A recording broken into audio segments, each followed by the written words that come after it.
Bonjour, vous êtes Ekpardieu pour l'Expert Gamer. Aujourd'hui, nous allons parler de Zapotec, un jeu de Fabio Lopiano, édité par Board & Dice pour la VO, mais la VF est évidemment faite par les Pixie Games, une fois de plus, et c'est celle-là qui est déjà disponible aujourd'hui en boutique.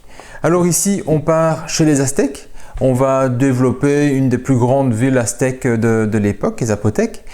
Et pour cela, dans le jeu, il y a une notion principale qui va ressortir, ça va être le chiffre 3. On va le retrouver partout dans le jeu. On va le retrouver au niveau des tuiles de commerce, on va avoir 3 niveaux de tuiles de commerce, il y en aura 3 de proposés. On va retrouver 3 régions, chacun lié avec une sorte de grand temple, une grande statue. Dans chaque région, on va retrouver 3 types de terrains, donc la terre, la pierre et la forêt. Dans chaque terrain-région, on va retrouver 3 types de bâtiments, que sont les champs de maïs, les temples et les villages, autrement dit les jaunes, les rouges et les verts.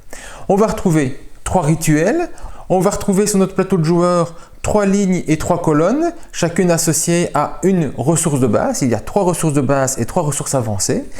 Et on va retrouver sur les cartes que l'on va jouer 3 informations, une ressource, une zone et un chiffre qui va être un chiffre d'initiative. Donc c'est vraiment la clé, le 3. Le seul truc qui n'est pas un nombre de 3 ou un multiple de 3, c'est le nombre de tours, vu qu'on va jouer 5 manches dans l'ensemble du jeu. Alors comment ça va se passer? De manière très simple, on va commencer par chacun choisir en simultané une des cartes parmi les cartes disponibles dans sa main. Cette carte-ci va définir l'ordre du tour parce qu'en dessous de la carte, il y a un chiffre et ce chiffre représente l'initiative et donc chaque joueur va jouer dans son ordre d'initiative par rapport aux cartes qui auront été choisies. Ensuite, le joueur lancé le tour d'initiative va faire toutes les actions de son tour, à savoir des actions de collecte, où on va récupérer des ressources selon les bâtiments qui sont placés sur la ligne ou la colonne associée à la carte qu'il a jouée. Donc ici, ce sera la colonne pierre ou la ligne pierre, avec des bâtiments, il n'y en a pas pour l'instant. On va ensuite pouvoir faire des actions liées à sa capitale, et on a une série d'actions qui sont reprises dans notre petite aide de jeu. Et on va aller acheter des cartes de commerce, construire des pyramides qu'on a ici sur le jeu, effectuer un rituel ici au-dessus ou même avancer dans le temple du sacrifice. Ensuite, on va construire un ou plusieurs des bâtiments qui sont disponibles qu'on va ajouter sur notre plateau à un endroit fixe, éventuellement en récupérant les ressources associées. Et enfin, on va faire un décompte de points de victoire selon la demande de la manche en cours qui est indiquée ici au milieu. Et donc on sait tous avant de pouvoir commencer à construire. Une fois que c'est fait, on va récupérer une carte ici et on va faire tourner sa main. Voilà, globalement, c'est ça qui va se passer dans chaque tour de jeu des joueurs pendant 5 manches. Donc reprenons-les pas à pas. La première chose, donc, on va choisir ici une des cartes de sa main pour 3 choses. En premier, pour définir dans quelle ligne ou dans quelle colonne on va produire. Donc on va choisir une ligne et colonne et on va activer tous les bâtiments qui y seront, c'est ce qui se passera plus tard. Ensuite, la carte va nous permettre de savoir dans quelle zone ou dans quelle région ou sur quel type de bâtiment on va pouvoir faire des constructions. Et enfin, ça va surtout servir à définir quel est l'ordre du tour de chaque joueur. Donc, je vais choisir une carte en fonction des 3 informations qui m'intéressent. Bon, au début du jeu, on n'a rien ici qui va nous permettre de produire, mais malgré tout, on va vraiment réfléchir à ça. Pourquoi? Parce que comme on va produire dans une ligne ou dans une colonne, on va peut-être regarder, tiens, dans toutes les cartes que j'ai en main, quelles sont les lignes ou quelles sont les colonnes qui vont me permettre de produire le plus souvent. Et donc j'ai de la pierre ici 3 fois. Eh bien les garder en main pour plus tard quand j'aurai quelque chose dans la ligne ou dans la colonne de la pierre, c'est plus intéressant. Donc une première chose, je vais peut-être garder tout ce qui est pierre pour plus tard. Du coup, il me reste 2 autres trucs.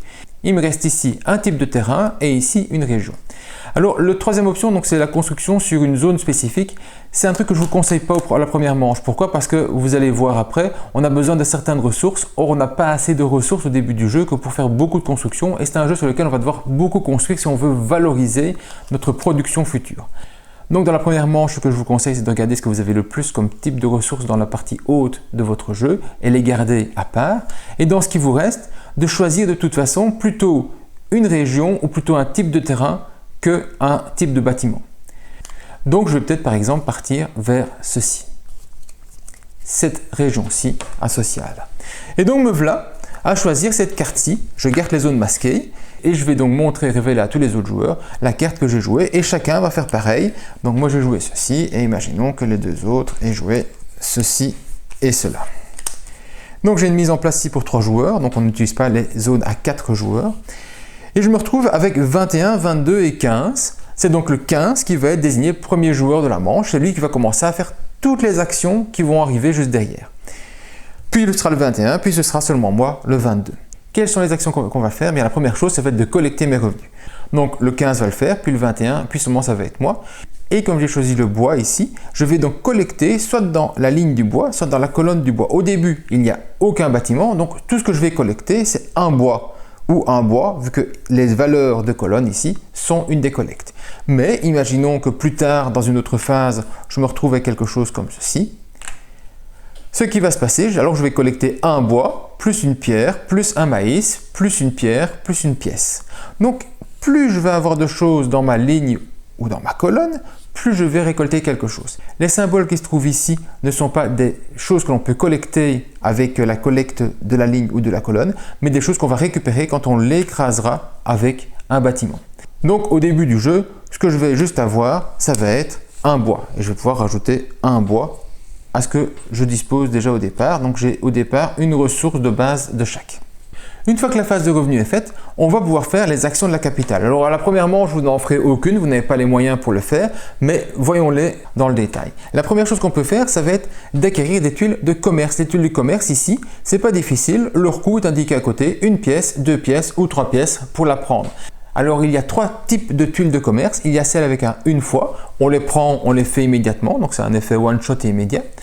On a les tuiles avec un 1 avec une petite flèche dedans, ce sont des tuiles que l'on va pouvoir faire à chaque manche.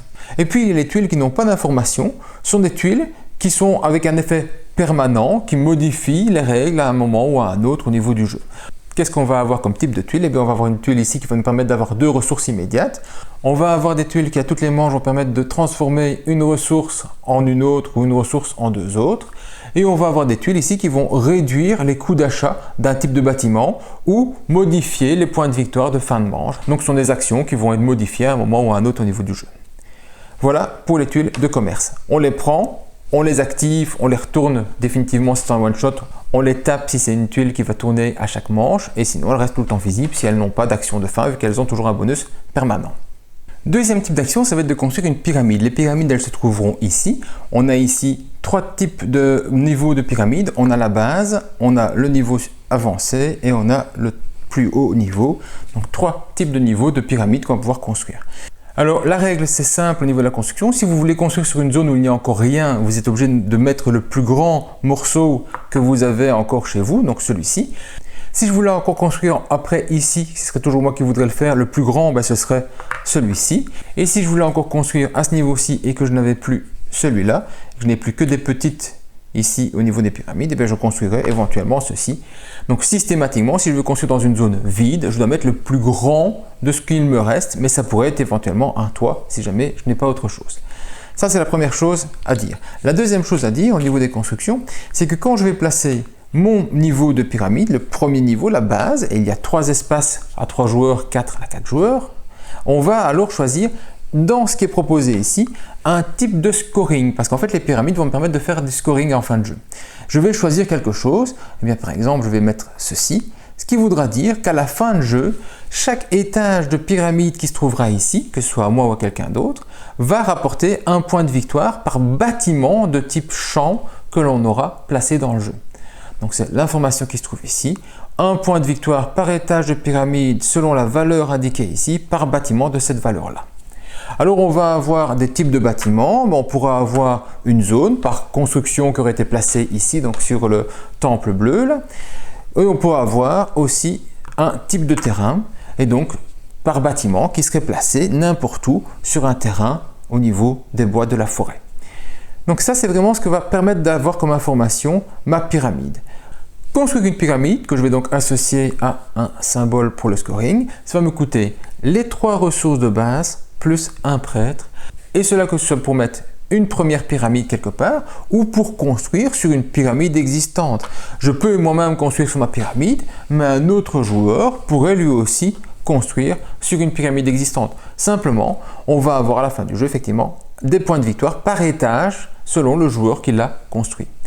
Alors il y a un autre intérêt, c'est de construire totalement une pyramide, les 3 niveaux, je parle bien des 3 niveaux, ça c'est pas une construction totale, même si on ne saura pas aller plus haut.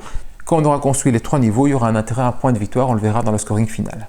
On peut donc se retrouver avec des constructions qui ont été faites par divers joueurs, comme ceci, c'est très possible, au niveau du jeu, avec chaque fois donc toujours un type ici pour le scoring.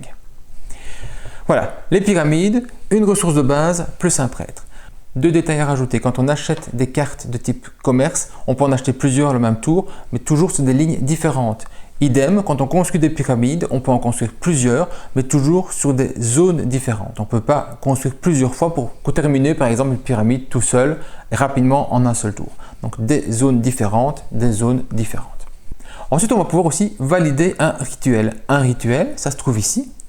Il y a trois types de rituels, ce sont des points de victoire qu'on va avoir en fin de jeu. Pour cela, on a trois marqueurs pour les indiquer. Pour valider un rituel, ça va coûter à nouveau un prêtre. Un prêtre pour aller quelque part, mais il y a une condition. On ne peut pas aller valider un rituel tant qu'on n'a pas fait un niveau de pyramide. Donc il va falloir construire des pyramides pour ensuite aller chercher des points de victoire de fin de jeu au niveau des rituels. Donc ici, après avoir construit le premier étage de ma pyramide, je pouvais aller réserver un rituel. Après le deuxième, je pouvais aller réserver le deuxième. Après le troisième, je pouvais aller réserver le troisième.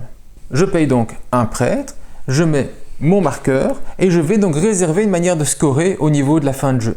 Attention, s'il y a déjà un joueur qui est présent sur une carte, il faudra payer un prêtre plus un or par joueur déjà présent. Cet or-là ne va pas au joueur, il va à la banque. Mais donc ici, si le joueur mauve voulait aussi y aller, il payerait un prêtre et un or pour se placer. Or qui part à la banque, il peut le faire à partir du moment où il a mis un de ses étages au niveau de la pyramide. Les scorings de fin sont très variés, ils sont tirés parmi une série de cartes. On va avoir ici des points de victoire selon l'avancée qu'on va avoir dans le temple de sacrifice, on va avoir des points de victoire selon les ressources que l'on aurait à la fin du jeu, et ici on va avoir des points de victoire selon les bâtiments qu'on aurait construits dans les trois zones. Ici il faut avoir construit le même type de bâtiment dans chacune des zones pour scorer une fois 6 points de victoire, et il y a un maximum ici de 18 points de victoire à récupérer, comme il y a ici un maximum de 12 et là-bas un maximum de 12 aussi. Donc ça, c'est tiré en début de jeu et on va pouvoir aller les chercher à partir du moment où on a fait un étage de pyramide, on paye un prêtre plus un or éventuellement s'il y a déjà des gens dessus, et donc c'est bien repris ici sur votre plateau de jeu, un prêtre plus un or selon les personnes déjà présentes quand on va y aller. On ne peut pas aller valoriser deux fois la même carte soi-même. Dernier type d'action qu'on peut faire à la capitale, c'est aller avancer sur le temple des rituels. Ici on va payer à nouveau un prêtre plus du maïs, de 1 à 5 maïs, selon le nombre de cases qu'on va vouloir avancer. Si je paye un prêtre et 5 maïs, je vais pouvoir avancer 5 fois. Un prêtre et 3 maïs, j'avancerai 3 fois. À chaque fois que je vais avancer ici, je vais avoir des avantages, des bonus. Ici, je vais pouvoir choisir une des 3 ressources de base que je vais avoir tout de suite. Là, je vais faire en sorte que mes cartes de commerce de niveau 2 ne coûtent plus que 1 sou. Donc, moins 1 sou, c'était à 2, on passe à 1. Là, que les cartes de commerce niveau 3 vont plus coûter que 1 sou aussi. À nouveau des ressources, des points de victoire. Ici, ça me permet d'aller faire mes rituels sans devoir dépenser un prêtre, donc je ne paierai plus que l'or éventuellement si je ne suis pas le premier à venir. Et là-bas, ça me permet de placer immédiatement un marqueur sans rien payer sur une des cartes de rituels existantes. Donc, tous des bonus qui sont ici. Et à la fin du jeu, selon l'ordre dans lequel on va terminer, on va avoir des points de victoire. Celui qui va être le plus haut va en avoir plus. En cas d'égalité, c'est toujours celui qui se trouve en dessous. J'y reviendrai dans les points de victoire, mais vous savez qu'ici, c'est une zone de scoring en cours de jeu et éventuellement en fin de jeu avec des petits bonus. Un prêtre, du maïs, selon le nombre de maïs qu'on va donner, on va avancer d'autant de cases. Voilà pour toutes les actions de la capitale. Ce sont des actions que vous ferez à partir de la manche 2, vu qu'à la manche 1, vous ne savez pas les faire, vous n'avez pas de prêtre, pas d'or, pas de maïs. Donc ce sont toutes des actions qui demandent des ressources avancées. On les passe et on arrive à la phase suivante, qui est la phase de construction. La phase de construction, c'est donc aller récupérer des bâtiments qui sont disponibles sur le jeu en fonction de la zone que j'ai choisie, en fonction de la carte que j'ai choisie ici. Ici, j'ai choisi une zone qui était la région bleue, lui, il a choisi la région verte et lui, il a choisi la zone de terrain de type forêt. Eh bien, chaque joueur va pouvoir dépenser pour construire des bâtiments dans la région, la zone qu'il a choisie. Le coût de construction d'un bâtiment dépend du type de bâtiment. Les bâtiments de type champ, il y a besoin de bois et de pierre. Les bâtiments village, bois, argile. Les bâtiments temple, pierre, argile. Donc les ressources de base que vous avez, les 3 types de ressources de base, permettent par combinaison 2 à 2 de faire tous les bâtiments. Sachant que vous récupérez avec votre première carte de la première manche un type de ressource unique, vu que vous n'allez récupérer que une seule ressource, vu qu'il n'y a pas de construction encore à ce niveau-ci, vous allez pouvoir logiquement faire 2 bâtiments dès le départ. Et c'est pour ça que je vous dis qu'au début du jeu, choisir une carte bâtiment fait que vous ne la construirez au maximum qu'une seule fois et vous n'irez pas très loin au niveau de vos constructions pour la manche 2 et donc moins de production en manche 2. Parce qu'ici, si j'avais choisi que rouge, je ne pouvais faire que pierre et argile. Pierre et argile, je l'ai bien une fois, mais je ne l'aurais eu qu'une seule fois. Et mes 2 bois seraient restés un petit peu ressources mortes pour cette manche. C'est très important de construire vite parce que les places vont disparaître et qu'il y aura un intérêt sur le long terme. Donc ici, je peux construire 2 fois, une fois sur le champ de maïs, une fois sur le village. Eh bien, je vais payer mes ressources pour construire et je vais construire dans la zone que j'ai choisie. Donc, je vais prendre une petite maison, je vais récupérer une tuile de mon choix, par exemple ceci. Je mets ma maison à la place. La tuile que je récupère, je vais la placer quelque part. Vous vous souvenez, j'avais plein de pierres ici, donc je vais plutôt valoriser une ligne ou une colonne associée à la pierre. Par exemple ici, j'écrase le petit prêtre, je récupère un prêtre. Voilà. Je paye mes ressources. Et ici, je peux construire un village, même principe. Je vais récupérer quelque chose. Alors, je vais essayer de veiller à prendre un petit peu des ressources différentes pour quand je vais produire, pour avoir plus de choix au niveau de mes productions futures. Ici, vous voyez, dans ma colonne pierre, j'ai une pierre, j'ai un bois et j'ai un argile, j'ai un maïs et j'ai un or. Donc, ça me permettra d'avoir peut-être plus de facilité au niveau de mes prochaines constructions. Voilà, j'ai fait mes constructions, je n'oublie pas de mettre ma petite maison pour dire que c'est à moi. Et il y a un bâtiment un petit peu spécial qu'on peut construire, c'est le palais. Le palais nécessite une des ressources de base de chaque et je vais le placer sur une tuile de mon choix, toujours en respectant la carte que j'ai jouée. Et cette tuile de mon choix, je vais mettre mon palais, je vais mettre mon marqueur dessus et je vais retourner la tuile que j'ai récupérée ici et pas dans mon tableau de production. Simplement pour me rappeler que c'était un palais en vert que j'étais placé au niveau du jeu. Pourquoi? Parce que le palais compte pour 2 maisons quand il s'agit de faire les points de victoire. Donc quand je vais calculer, scorer sur une zone, ça va compter pour 2 fois une maison. Et quand je vais arriver en fin de jeu et compter les rituels, je vais aussi compter 2 fois cette valeur-là au niveau d'une maison de type palais. Une fois que j'ai construit, je vais ensuite terminer mon tour en faisant le décompte des points de victoire. Les points de victoire, ça va dépendre de la carte qui se trouve ici. Et donc ici, la carte dit j'ai 2 points de victoire par bâtiment qui seront des bâtiments ici sur des champs. Et donc la carte qui apparaît ici va vous permettre de savoir ce sur quoi vous allez marquer des points de victoire. Eh bien, j'ai un bâtiment sur un champ. Attention, ce n'est pas les bâtiments que j'ai produits, que j'ai construits à cette manche-ci. C'est sur tous mes bâtiments à moi qui seraient sur des champs n'importe où. Donc pas limité à 2 ou à 4 points de victoire selon le nombre de bâtiments que j'ai fait. C'est bien tout ce que j'ai déjà placé dans le jeu. Évidemment, à la première manche, je ne place que très peu de bâtiments. Ici, j'en ai un et donc je marquerai 2 points de victoire à la fin de cette manche-ci.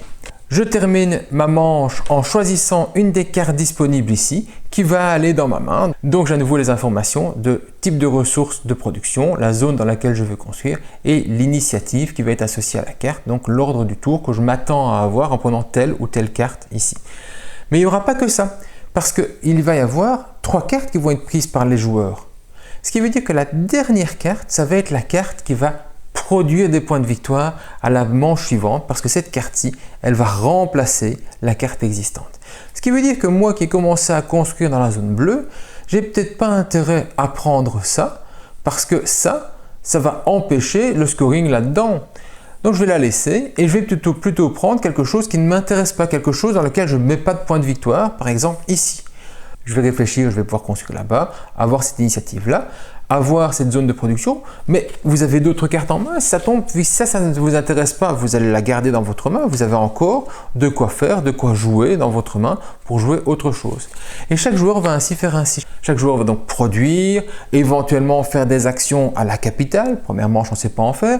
Et puis construire. Donc si on repart ici, on va avoir un joueur rose qui va pouvoir mettre des bâtiments dans la zone verte ici, avec des bâtiments par exemple de type rouge et de type jaune. Comme il avait mis des jaunes, il aura eu 2 points de victoire vu qu'il avait un jaune.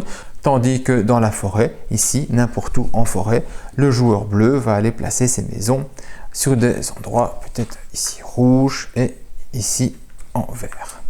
Et donc chacun va retirer quelque chose. Le bleu va peut-être essayer d'enlever ça parce qu'il n'a rien au niveau des maïs.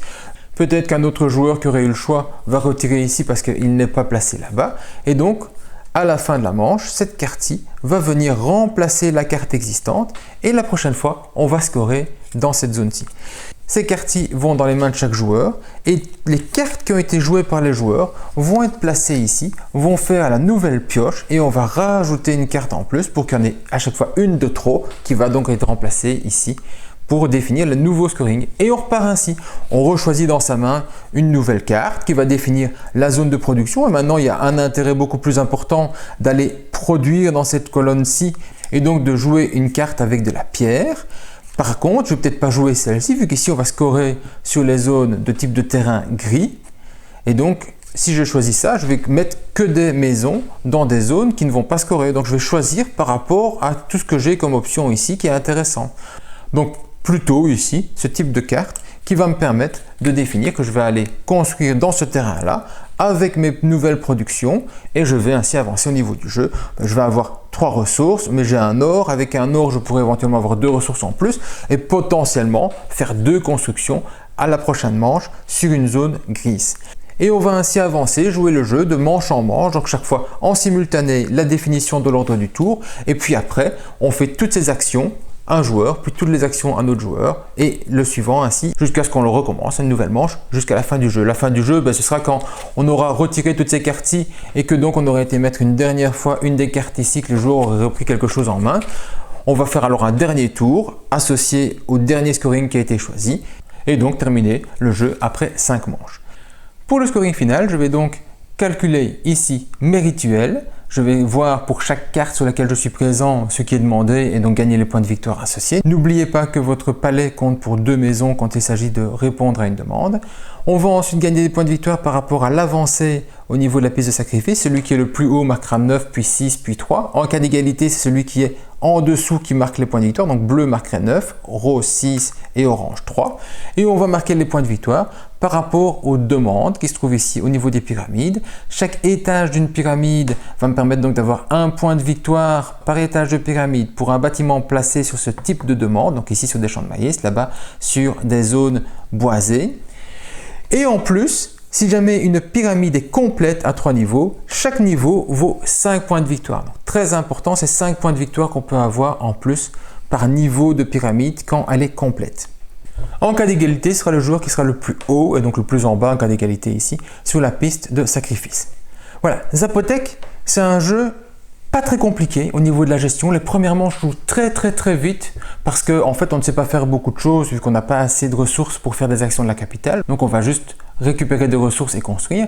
Mais systématiquement, plus le temps va passer, plus on va commencer à réfléchir, accumuler une action, une autre, récupérer des ressources et aller faire un petit peu plus d'actions. On est toujours très serré au niveau du temps. Par contre, il est très facile de terminer déjà à la 4e manche, de placer toutes ces maisons. N'oubliez pas que vous n'en avez que 9. Soit vous allez remplir tout votre tableau, soit vous allez laisser une case vide et un palais. C'est pas très grave, de toute façon on n'active jamais qu'une ligne ou une colonne, donc il n'est pas nécessaire de remplir systématiquement tout. On pourrait même dire qu'avec une seule ligne ou une seule colonne, on aura assez vu qu'on va jamais en activer qu'une seule. Sauf qu'il va y avoir plein de points de victoire qui vont être faits par rapport aux bâtiments qui vont être construits ici. Les points de victoire de fin de manche, mais aussi les points de victoire liés à la pyramide ou les points de victoire liés aux constructions des objectifs.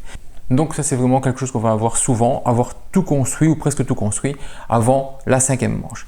Pour le reste, ça va être beaucoup de jeux d'influence. Je vais jouer tel cas, je vais essayer de passer avant lui parce que je sais qu'on vise tous les deux cette zone-là. Il ne reste peut-être plus beaucoup de place dans ce type de région, dans ce type de terrain, dans ce type de bâtiment. Et je veux être le premier à passer parce que je vais avoir des points de victoire de fin de manche. Donc c'est vraiment très important d'aller chercher cette position. Et donc plus important en fin de partie de garder des cartes avec des numéros d'initiative bas qu'au début du jeu, parce que là-bas il y a quand même beaucoup de place pour tout le monde, donc c'est globalement se construire chacun où on veut. Donc c'est un jeu sur lequel on va avoir une meilleure gestion au fur et à mesure des parties, qu'on comprendra l'importance de prendre telle ou telle carte, de laisser telle carte, de penser tiens lui il va plutôt faire ceci, d'aller très vite pour aller prendre un bonus qui se trouverait ici dans les actions de commerce, d'aller assez tôt faire les bâtiments de type pyramide. Et donc ça va permettre de développer votre jeu, d'améliorer votre jeu de partie en partie, de réfléchir plus vite et mieux, mais de calculer aussi au plus près, au plus serré, quand on voit très bien ce qu'on va faire, ce qu'on a envie de faire, ce qu'on veut développer dans son jeu, ses choix. Donc il y a beaucoup de choses qu'on va vraiment penser et modifier d'une partie à l'autre. Parce qu'on peut aller plus vite sur une voie ou sur une autre, selon les intérêts, selon les objectifs, selon les cartes qui sont visibles. Donc ça va changer énormément. C'est très agréable, très rapide à expliquer, moins rapide à rentrer dans la première partie, surtout dans les objectifs de type maison dans telle zone 3 fois, mais dans telle région, tout ça. Ils sont pas vraiment très simples à ce niveau-là. Vous allez attendre peut-être 1 ou 2 parties pour bien le comprendre, pour bien appréhender, pour bien voir comment faire pour mettre vos maisons, comment bloquer les autres, parce que c'est un jeu avec beaucoup d'interactions. Au début, on calcule fort dans sa zone, mais après, on va se dire, bah, tiens, lui, il va mettre ça, il joue après moi. Si je place ma maison là-bas plutôt qu'à tel endroit, je vais le bloquer, il ne saura pas faire ce qu'il compte faire par rapport à ce qu'il va gagner comme ressources et tout ça. Ce qui veut dire aussi globalement qu'on risque d'avoir des joueurs qui sont des joueurs qui pensent beaucoup, analysis paralysis, qui risquent de ralentir le jeu parce qu'à leur tour, en fait, ils analysent un petit peu tout. Et ils voient où est-ce qu'on va se placer, où est-ce qu'il va y avoir tout. Et ça, c'est peut-être la critique de Zapotec, ce sont les downtime que vous risquez d'avoir avec des joueurs qui pensent de trop à leur tour pour maximiser leurs points de victoire. C'est pour bien jouer, on est bien d'accord. Mais du coup, on risque d'attendre beaucoup. Je le préfère donc plutôt à 3 joueurs qu'à 4 pour ne pas attendre aussi longtemps. Surtout qu'on peut être premier de la manche 3 et dernier à jouer de la manche 4. Ce qui veut dire qu'on attend beaucoup de temps avant que ça revienne chez soi. Un petit peu le syndrome qu'on retrouve sur Grand Oscar Hotel quand on joue à trop de joueurs et qu'on est premier joueur et dernier à jouer aussi. Voilà, Zapotec, très agréable, très sympa. On y revient vite, 1 heure, 1 heure quart pour une partie à 2 ou à 3 joueurs. Ça dépend du type de joueur que vous avez devant vous. Et on y revient toujours avec plaisir. J'espère que cette vidéo vous a plu. Si c'est le cas, n'hésitez pas, mettez un petit pouce bleu, abonnez-vous et pour le reste, c'est à vous de jouer. Bon jeu!